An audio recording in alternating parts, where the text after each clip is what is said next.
एक बार फिर से हमारे YouTube चैनल जन ध्वनि न्यूज़ पे आपका स्वागत है। रहमानी मिशन के तहत चलाए जा रहे रहमानी प्रोग्राम ऑफ एक्सीलेंस ने वर्ष 2025 में आयोजित होने वाली रहमानी 30 प्रवेश परीक्षा की तिथि बढ़ा दी है। रजिस्ट्रेशन की अंतिम तिथि अब 31 जनवरी और इंट्रेंस टेस्ट 9 फरवरी को लिया जाएगा, 9 फरवरी को होगा। इसमें भाग लेने वाले छात्र छात्राओं के लिए अब अधिक समय बचा नहीं रह गया है। अब केवल 2 से 3 दिनों का समय बचा है। अगर बचे हुए इतने कम दिनों में भी तैयारी कर वहां रजिस्ट्रेशन करवाना चाह रहे हैं तो इस वीडियो पर अंत तक बने रहें।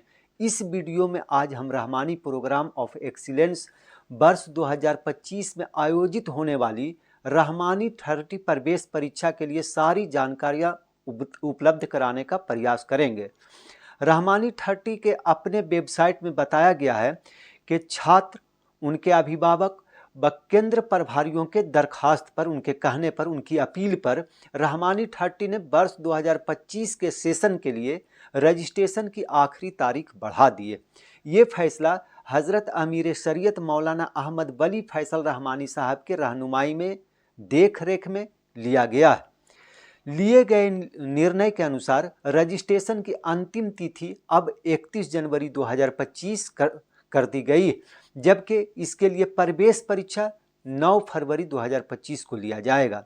रहमानी 30 के अपने वेबसाइट में बताया गया है कि ये परीक्षा उन छात्रों के लिए है जो वर्ष 2025 में 7वीं, 8वीं या फिर 10वीं क्लास की परीक्षा देने वाले हैं। परीक्षा का निसाब रियाजी, फिजिक्स, केमिस्ट्री, अंग्रेजी, इस्लामी उसूल, मेंटल एटीट्यूड और दिमागी रियाजी जैसे विषय पर निर्भर होगा, उसी पर डिपेंड करेगा। वेबसाइट में ये भी कहा गया है कि परीक्षा में भाग लेने वाले छात्रों को चाहिए कि वे परीक्षा केंद्र व रजिस्ट्रेशन के अलावा अन्य प्रकार की जो भी जानकारियाँ चाहिए, इसके लिए वेबसाइट www.rahmanimission.org को लॉग इन कर और अधिक जानकारी ले सकते हैं। रहमानी 30 का मकसद समाज में बासलाहियत और आला अखलाक के हामिल छात्रों को हज़रत अमीर शरीयत की बसीरत अफरोज़ क़ियादत में रहनुमाई के लिए तैयार करना है। ये केवल एक इदारा ही नहीं बल्कि यहाँ से IIT, JEE, net, CA, CS, CLAT और NDA जैसे राष्ट्रीय इरादों में प्रवेश के लायक बनाता है और प्रवेश का रास्ता देता है। जामिया रहमानी खानकाह के बारे में अब हम लोग थोड़ी सी बात जानने की कोशिश करते हैं कि जामिया रहमानी है क्या। तो जामिया रहमानी खानकाह मुंगेर हिंदुस्तान का मुनफरिद मुमताज़ दीनी, तालीमी, तरबियती इदारा है। इसके दीनी व इल्मी खिदमात का दायरा तकरीबन 1 सदी से फैला हुआ है। जामिया रहमानी से फैज़ याफ्ता हुफ़ाज़, उलमा व फौजला की एक बड़ी जमात मुल्क और बैरून मुल्क यानी दूसरे जगह में फैले बेशुमार इदारों में दीनी और मिली खिदमत को अंजाम दे रहे हैं। इस साल जामिया रहमानी के मौजूदा सरपरस्त अमीर शरीयत हजरत मौलाना अहमद वली फैसल रहमानी साहब ने हिदायत पर तालीमी मुसावरती मजलिस ने यह तय किया है कि जामिया रहमानी के तमाम शोबा जात में इम साल भी जदीद तलबा का ऑनलाइन दाखिला फॉर्म भरा जाएगा। जदीद तलबा के दाखिला से मुतालिक हिदायत जारी की गई है ताकि तलबा इसके मुताबिक यानी छात्र स्टूडेंट्स इसके मुताबिक दाखिला फॉर्म पूरा कर सकें, भर सकें और अपना काम मुकम्मल कर सकें।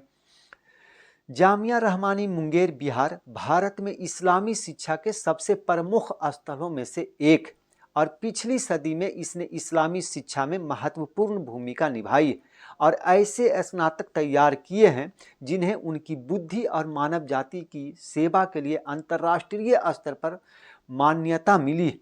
इस संस्था ने न केवल बिहार, बंगाल व उड़ीसा राज्यों में बल्कि पूरे भारत में और अन्य शैक्षणिक संस्थानों व उनके पाठ्यक्रम के विकास में महत्वपूर्ण अहम भूमिका निभाई।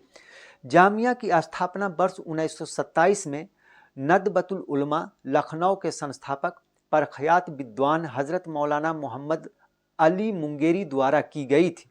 तत्कालीन अमीर शरीयत और all India Muslim personal law board के संस्थापक महासचिव हज़रत मौलाना मिन्नतुल्लाह रहमानी ने इसे जामिया के रूप में आगे बढ़ाया और इस संस्था को अपनी वर्तमान ऊंचाइयों तक पहुंचाया।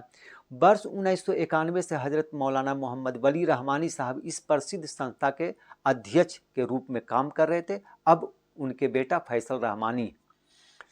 इसके बारे में थोड़ा सा और जान लेते हैं इन शॉर्ट कि वर्ष 1901 में यानी लगभग 125 साल पहले खानका रहमानी की स्थापना की गई। उसके बाद वर्ष 1927 में जामिया रहमानी की स्थापना की गई। 1934 में भूकंप से हुई तबाही के कारण जामिया रहमानी को बंद कर दिया गया। 1942 में जामिया रहमानी को हज़रत अमीर शरीयत मौलाना मिन्नतुल्लाह रहमानी रहमतुल्लाह अलैह द्वारा फिर से स्थापित किया गया, फिर से कायम किया गया। वर्ष 1954 में समसामयिक अध्ययन को पाठ्यक्रम में शामिल किया गया। 1972 में हज़रत अमीर शरीयत मौलाना मिन्नतुल्लाह साहब रहमानी रहमतुल्लाह अलैह और उनके सहयोगियों ने मुस्लिम पर्सनल लॉ बोर्ड की स्थापना की। वर्ष 1978 में इस्लामिक मदारिस का सम्मेलन किया गया। 1992 में तहफ़्फ़ुज़ शरीयत और 1993 में तहफ़्फ़ुज़ शरीयत का प्रोग्राम किया गया। वर्ष 2002 में मदारिस इस्लामिया कन्वेंशन, वर्ष 2003 में all India Muslim personal law board का 17वां सम्मेलन, वर्ष 2003 में ही सामाजिक सुधार के लिए राष्ट्रीय आंदोलन की शुरुआत, वर्ष 2008 में भारत का स्वतंत्रता संग्राम विषय पर राष्ट्रीय गोष्ठी, वर्ष 2009 में 1857 से पूर्व भारत का स्वतंत्रता संग्राम विषय पर राष्ट्रीय गोष्ठी के अलावा अन्य कई प्रकार के राष्ट्रीय स्तर के कार्यक्रम आयोजित किए गए। आज की इस खबर में बस इतना ही। आगे की खबर के लिए बने रहें हमारे साथ। आपको ये वीडियो पसंद आया हो तो कृपया इसे लाइक करें और हमारे चैनल को सब्सक्राइब करना न भूलें। आपके सपोर्ट से हमें और बेहतर कंटेंट बनाने की प्रेरणा मिलती है। आपका एक लाइक और सब्सक्रिप्शन हमें आपकी सेवा करने का हौसला देता है। कृपया चैनल को सब्सक्राइब करें और हमारे साथ जुड़े रहें।